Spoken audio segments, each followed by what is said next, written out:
एक सेठ अपने नगर का सबसे धनी और धार्मिक प्रवृत्ति वाला व्यक्ति था। सेठ के पास अधिक धन संपत्ति थी, किसी चीज की कोई कमी नहीं थी। वो बहुत ही सुखपूर्ण अपना जीवन अपने परिवार के साथ जी रहा था। सेठ और उसकी पत्नी शुरू से ही असहाय लोगों की मदद करते थे, उन्हें एक समय का भोजन कराया करते थे, जिसके कारण उन्हें बहुत ही ज्यादा सुख की अनुभूति होती थी। वही वो दोनों साधु महात्माओं को बहुत मानते थे, उन पर उनका बड़ा विश्वास था। उनके नगर में जब भी कोई साधु महात्मा आते, वो उनसे मिलने, उनके उपदेशों को सुनने जरूर जाया करते थे और उन्हें स्वयं के घर ले आकर उनका आदर सत्कार भी किया करते थे। यदि सेठ के घर के पास से कोई भिक्षु जाता तो वो उसे भी अपने घर आने का आग्रह करते। इसी तरह बार बार एक सन्यासी उनके घर पर भिक्षाटन करने आ जाता है और अपनी भिक्षा पात्र आगे करके भिक्षा मांगता है। सेठ सन्यासी को देख उसे अपने घर आने के लिए आग्रह करते हैं। सन्यासी भीतर जाता है। सेठ और उसकी पत्नी उनकी आओ भगत में लग जाते हैं। वो दोनों तुरंत उसके बैठने के लिए एक तख्त पर चादर बिछा देते हैं और सन्यासी के हाथ पैर धुलवाकर उसे कुछ विश्राम हेतु कहते हैं और स्वयं उसके भोजन की तैयारी में लग जाते हैं। तभी सेठ की पत्नी कुछ सामान लेने के लिए कहती है। सेठ बाहर चला जाता है। यहाँ उसकी पत्नी भोजन बनाने में लग जाती है। कुछ देर बाद जब सेठ की पत्नी आकर सन्यासी को भोजन परोसने लगती है, सन्यासी भोजन ग्रहण करने लगता है। सन्यासी सेठ के घर के शांत वातावरण और उसके घर का स्नेह देखकर उसकी पत्नी से बड़ी ही विनम्रता से पूछता है कि माता, आपके परिवार में कौन कौन है? ये सुन सेठ की पत्नी कहती है, मैं, मेरे पति और मेरे 3 बेटे। ये सुन सन्यासी आगे कहता है कि तुम्हारे पति क्या करते हैं, कितना कमा लेते हैं? ये सुन सेठ की पत्नी कहती है कि हमारे पास धन की कोई कमी नहीं, हमारे पास तो अपार धन संपत्ति है। ये सुन सन्यासी आगे कोई प्रश्न नहीं करता। तभी सेठ घर वापस आ जाता है। वो फिर पत्नी के साथ सन्यासी को भोजन परोसने लगता है। वो सन्यासी के लिए बाहर से कई तरह की मिठाई भी लेकर आता है। भोजन ग्रहण करने के बाद सन्यासी जाने के लिए तैयार हो जाता है। वो सेठ और उसकी पत्नी की स्वयं के इस आदर सत्कार के लिए आभार प्रकट करता है और जाने के लिए वो निकलते हैं। सेठ सन्यासी से कहता है कि वो उसे कुछ दूरी तक छोड़ देगा। दोनों मार्ग के लिए निकल जाते हैं। मार्ग में सेठ सन्यासी से बात करते हुए जा रहा था। तभी सन्यासी सेठ से कहता है कि आपका जो 3 पुत्र है, तीनों ही आपकी देखभाल अच्छे से करते होंगे। ये सुन सेठ कहता है कि नहीं मुनिवर, मेरी केवल एक ही संतान है। ये सुन सन्यासी सोचने लग जाते हैं कि ये कह क्या रहा है। सेठ की पत्नी ने कुछ कहा था, सेठ कुछ और कह रहा है। फिर सन्यासी सेठ से कहता है कि आपके पास तो धन इतना है, आप इतने धनी हैं, सुख से होंगे। सन्यासी जानकर सेठ का उत्तर जानने के लिए ये बात करता है। तभी सेठ उत्तर देता है कि नहीं, मैं कोई धनी नहीं हूं, मैं तो केवल 20,000 रुपए का ही मालिक हूं। ये सुन सन्यासी को अब लगता है कि शायद सेठ या फिर उसकी पत्नी कोई एक तो उससे झूठ कह रहा है। फिर सन्यासी सेठ से पूछता है कि आपकी आयु क्या है? सेठ कहता है कि मैं 50 वर्ष का हूं। यह सुन सन्यासी को लगता है ये तो सेठ एक वृद्ध है, इसकी आयु तो 70 से कम नहीं लगता है। लेकिन ये हर बार गलत उत्तर क्यों दे रहे हैं, झूठ क्यों बोल रहे हैं? यही सोच सन्यासी अब सेठ से कहता है कि आप इतने धार्मिक होकर भी झूठ बोलते हैं, असत्य का सहारा लेते हैं। आपको देखकर ऐसा लगता तो नहीं? ये सुन सेठ हैरानी से कहता है कि क्षमा करें मुनिवर, लेकिन मैंने आपसे क्या झूठ बोला है? मैंने तो आपसे ऐसा कुछ भी नहीं कहा। ये सुन सन्यासी कहता है कि जो कुछ भी मैंने आपसे पूछा वही प्रश्न मैंने आपकी पत्नी से भी किए, लेकिन दोनों के उत्तर अलग है। ये सुन सेठ कहता है कि कैसा प्रश्न मुनिवर? तब सन्यासी कहता है, मैंने आपकी पत्नी से पूछा था कि उनके घर में कौन कौन है, तो उन्होंने कहा कि आप दोनों के अलावा आपके 3 पुत्र हैं, लेकिन आप कहते हैं कि आपकी केवल एक ही संतान है। जब मैंने आपसे धन के बारे में पूछा कि कितना है, तो आपकी पत्नी ने बताया कि आपके पास बहुत धन है, आप इस नगर के सबसे धनी लोगों में से एक है और आप कहते हैं कि आप बस 20,000 रुपए के ही मालिक है। अभी मैं जब आपकी आयु पूछी तो आप 50 वर्ष बता रहे हैं, जबकि देखने में आप 70 से अधिक के लगते हैं। यानी आपने झूठ कहा। ये सुन सेठ बड़े ही विनम्र स्वर में कहता है कि क्षमा करें मुनिवर, लेकिन झूठ बोलना पाप है। तो भला मैं आपसे झूठ क्यों बोलूंगा, और वो भी आप जैसे महात्मा से, जिन्हें मैं इतना मानता हूं। ना तो मैंने कोई आपसे झूठ कहा, ना मेरी पत्नी ने। हमने तो बस सत्य बताया है। ये सुन सन्यासी कहता है कि लेकिन आप दोनों के सत्य अलग अलग क्यों हैं? ये सुन सेठ कहता है कि ये सत्य है कि मेरे 3 पुत्र हैं, लेकिन जो मेरी आज्ञा का पालन करता है वो केवल मेरा एक ही पुत्र है।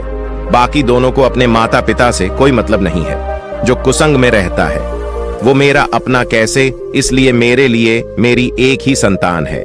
आपकी दूसरे प्रश्न के अनुसार रही धन की बात, तो मुनिवर, मेरे लिए मेरा वही धन अपना है जो मैं स्वयं के जीवन में उपयोग करता हूं, और वो इतना ही है जितना मैंने बताया। बाकी सब जो है वो मेरा नहीं है। उसमें से कुछ मैं असहाय लोगों की, जरूरतमंदों की मैं मदद कर देता हूं, तो कुछ मेरी इस देह को त्यागने के बाद मेरे सभी सगी संबंधी ले जाएंगे। तो उस पर मेरा कैसा अधिकार? अब बात करें अंतिम प्रश्न की, तो मैं अपने 50 वर्षों की आयु तक महात्माओं की शरण में जाकर शिक्षा लेना, जीवन के सही मूल्य को समझना सीखा है, उनकी सेवा की है, और उस पर ही मैं इस संघ से जुड़ गया हूं। यही कारण है कि मैंने आपको अपनी आयु ये बताई है। अब आप ही बताएं, क्या इसमें मैंने कुछ झूठ कहा? ये सुन सन्यासी को अब सेठ की पूरी बात समझ आ जाती है, और वो कहते हैं कि क्षमा करें, मुझे पहले आपके विषय में जान लेना चाहिए था, स्वयं के भीतर आपकी झूठी छवि बनाने से पहले। और तब सन्यासी सेठ की बात का मान रखते हुए आगे बढ़ जाता है, और सेठ पुनः अपने घर लौट जाता है। अतः किसी के प्रति अपना नजरिया बनाने से पहले, प्रतिक्रिया देने से पहले सामने वाले की बातों को भी पूरा सुन लेना चाहिए। एक बार व्यक्ति किसी महात्मा के आश्रम में बैठ उनके उपदेशों को सुन रहा था। तभी वो महात्मा से कहता है कि मुनिवर, आप सभी संत महात्मा हमें चिंता से जुड़े कई उपदेश देते हैं। क्या आप हमें कोई ऐसा हथियार नहीं बता सकते जिसके द्वारा हम चिंता को स्वयं के जीवन से निकाल कर फेंक ही दें? चिंता में ऐसा क्या है जो व्यक्ति को बर्बाद कर देती है? क्योंकि एक तनावरस व्यक्ति इतना परेशान हो जाता है कि सब कुछ वो गवा देता है। ऐसा आखिर क्यों होता है? उस व्यक्ति की बात सुन महात्मा कहते हैं कि चिंता एक ऐसी मानसिक समस्या है जो यदि व्यक्ति को पकड़ ले तो उसे डुबो देती है। उसे केवल स्वयं से मुक्त कर ही आप सुखी रह सकते हैं, और ये तब होता है जब आप स्वयं को मजबूत कर लें। आपको केवल बस ये समझना है कि स्थिति चाहे कैसी भी हो, हमें उस समय तनाव में नहीं आना है, घबराना नहीं है, बल्कि स्वयं को भीतर से मजबूत रखना है। यदि आपने अपने भीतर हौसला रखा है तो कोई चिंता आपका कुछ नहीं बिगाड़ सकती। ये सुन व्यक्ति कहता है कि किंतु ऐसा होता है क्यों? क्यों एक छोटी सी चिंता भी हमारे मुख की हंसी को छीन लेती है? ये सुन महात्मा कहते हैं कि आपको एक छोटी सी कहानी सुनाता हूं, ध्यान से एकाग्र होकर सुनना। एक बार पिता ने अपने पुत्र को काफी परेशान और निराश देखा। वो प्रतिदिन उसे यूं देखते, वो उसे देख समझ गए थे कि कोई बात अवश्य है जो उसके पुत्र को भीतर से परेशान किए हुए हैं। पिता ने कई बार पुत्र से यह पूछना चाहा कि वो किस चिंता में है, लेकिन पुत्र हर बार ये दिखाता कि कुछ नहीं हुआ और वो वहां से चला जाता। पुत्र के इस व्यवहार से पिता को यह विश्वास हो गया था कि अवश्य कोई बात है, चिंता है जो उसे भीतर से खाई जा रही है, लेकिन वो बता नहीं रहा है। तब पिता ने एक दिन पुत्र को अपने पास बुलाया और उसे समझाते हुए कहा कि जीवन में हम कितनी भी सफलता क्यों ना पा ले, लेकिन यदि हमारे भीतर चिंता या तनाव ने घर कर लिया तो ये हमारे उन्नति के बीच एक वादा बनकर आ जाती है। चिंता व्यक्ति को आगे बढ़ने नहीं देती, उसके भीतर कई सारी नकारात्मकता को भर देती है। चिंता बहुत ही भयानक होती है, ये सुखी समृद्ध घर को भी तबाह कर देती है। ये सब सून पुत्र कहता है कि आप कहना क्या चाहते हैं? पिताजी मैं समझ नहीं पा रहा हूं। तब पिता पुत्र को लेकर एक जंगल की तरफ चले जाते हैं और वहां पहुंच पुत्र से कहते हैं कि ये पेड़ जो तुम देख रहे हो ये कई वर्ष पुराना है। ये मेरे पिता के पिता के पिता यानी कि 3 पीढ़ी से भी ज्यादा पुराना पेड़ है और आज भी बाहर से उतना ही मजबूत है जितना पहले था। चाहे कितनी भी आंधी, तूफान, वर्षा क्यों ना आ जाए, इस वृक्ष को हिला तक नहीं पाई है। यही नहीं, इस पर न जाने आज तक कितने पेड़ भी टूट कर गिर गए हैं। बिजली गिर गई है, लेकिन ये पेड़ फिर भी नहीं गिरा, वहीं पर खड़ा है पूरी मजबूती के साथ। ये सब सुन पुत्र पिता से कहता है कि लेकिन ये सब आप मुझसे क्यों कह रहे हैं। तब पिता आगे उससे कहते हैं कि यहां मेरे साथ पीछे की तरफ आओ, कुछ दिखाता हूं। ये सुन पुत्र पिता के साथ उस पेड़ के पीछे जाता है और कहता है कि ये पेड़ के पीछे दिमक देख रहे हो। पुत्र कहता है कि हां। पिता कहते हैं कि इसी दिमक ने भीतर से इसकी छालों को पूरी तरह कुतर दिया है और बाहर की तरफ पूरी तरह यह खराब हो गया है। यह सब सुन पुत्र अब की बार भड़क जाता है और कहता है, लेकिन आप कहना क्या चाहते हैं? मुझे ये सब क्यों बता रहे हैं? भला मैं इन पेड़ों के बारे में जानकर क्या करूंगा? पुत्र को यूं क्रोध में देख पिता कहते हैं कि शांत हो जाओ, तुम्हें सही तरह से बात समझाने के लिए मैं ये सब कह रहा हूं। ये सुन पुत्र कहता है कि लेकिन आप समझाना क्या चाहते हैं और क्यों? तब पिता कहता है कि जिस प्रकार ये पेड़ किसी भी आंधी, तूफान, बारिश या फिर बिजली के गिरने पर भी नहीं गिरा, लेकिन एक दिमक ने इसे कमजोर कर दिया और इतने वर्षों से खड़े इस पेड़ को आज गिरने के लिए मजबूर कर दिया, उसी प्रकार व्यक्ति के भीतर बैठी चिंता उसके पतन का, तबाही का कारण बन जाती है। आप चाहे कितनी भी मेहनत क्यों ना कर रहे हो, उन्नति क्यों ना कर रहे हो, लेकिन यदि आपके भीतर किसी बात की चिंता है और वो बाहर नहीं जा रहा, तो वो इस दीमक के समान आपको अंदर से कमजोर कर देगी और आपकी उन्नति वहीं रुक जाएगी। एक चिंता आपसे सब कुछ छीन लेगी। इसलिए स्वयं को कभी इतना तनाव में मत लाओ कि आप स्वयं के आगे ही कमजोर पड़ जाओ। पिता की ये सब बात सुन पुत्र कहता है, लेकिन ये सब जानकर कोई थोड़ी करता है, परिस्थिति ऐसी हो जाती है। तब पिता आगे कहते हैं कि परिस्थिति चाहे कैसी भी हो, चिंता करने से, तनाव में आने से क्या वो सही हो जाएगी? नहीं। चिंता करना, परेशान हो जाना किसी भी समस्या का हल बिल्कुल नहीं है।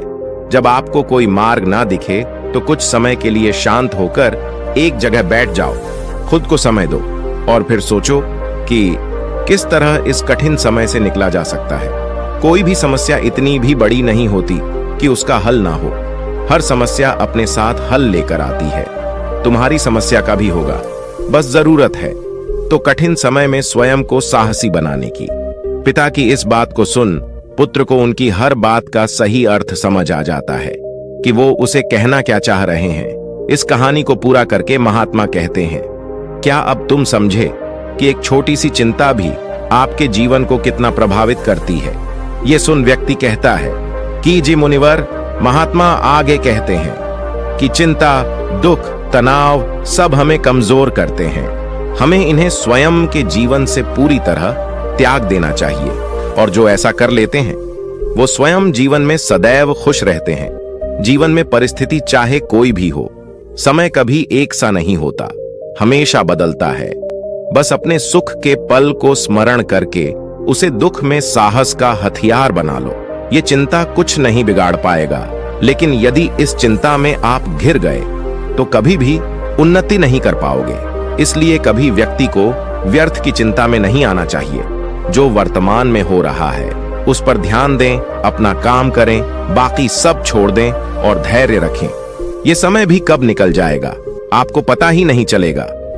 महात्मा की बात सुन व्यक्ति को उसके प्रश्न का सही उत्तर मिल जाता है और वो गुरु को प्रणाम कर वहां से चला जाता है।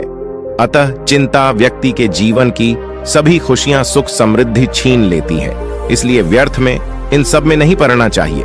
स्वयं को चिंता मुक्त रखें, तभी आप जीवन में खुश रह सकते हैं। आशा करते हैं ये बात आप समझे होंगे। तो दोस्तों, आज के वीडियो में बस इतना ही। उम्मीद है आपको यह वीडियो पसंद आई होगी। अगर पसंद आई होगी तो वीडियो को एक लाइक करना मत भूलिएगा।